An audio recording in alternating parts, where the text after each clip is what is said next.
Les Occidentaux mettent en garde Moscou. Toute incursion en Ukraine aura des conséquences sévères et rapides, a affirmé Joe Biden. Son ministre des Affaires étrangères, Antony Blinken, était à Berlin ce jeudi avec ses homologues européens pour former un front commun solidaire de l'Ukraine face à la menace russe. Permettre à la Russie de violer ses principes en toute impunité nous ramènerait tous à une époque beaucoup plus dangereuse et instable, lorsque ce continent et cette ville, Berlin, étaient divisés en deux, séparés par des no man's land avec des patrouilles de soldats, et la menace d'une guerre totale planant au-dessus de la tête de chacun. Cela enverrait également un message aux autres dans le monde que ces principes peuvent être violés, et cela aurait des résultats catastrophiques.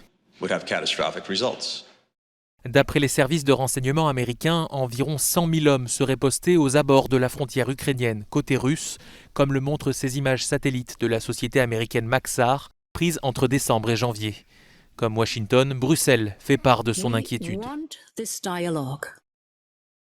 Nous voulons ce dialogue. Nous voulons que les conflits soient résolus dans les organes qui ont été formés à cet effet.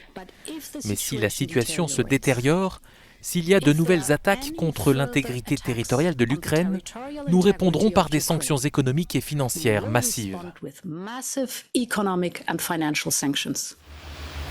La Russie pointe pour sa part des menaces de l'OTAN. Washington a annoncé mercredi une provision de 200 millions de dollars d'aide à la défense pour l'Ukraine.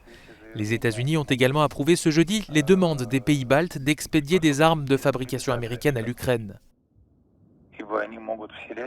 Toutes ces menaces de sanctions contre la Russie peuvent contribuer à la déstabilisation de la situation, car elles peuvent semer des espoirs complètement erronés dans les têtes brûlantes de certains représentants de l'Ukraine, des dirigeants ukrainiens, qui, comme on dit, en catimini peuvent décider de déclencher une nouvelle guerre civile dans leur pays. Le chef de la diplomatie américaine doit rencontrer son homologue russe, Sergueï Lavrov, ce vendredi à Genève, pour tenter de désamorcer une crise qui rappelle les heures les plus sombres de la guerre froide.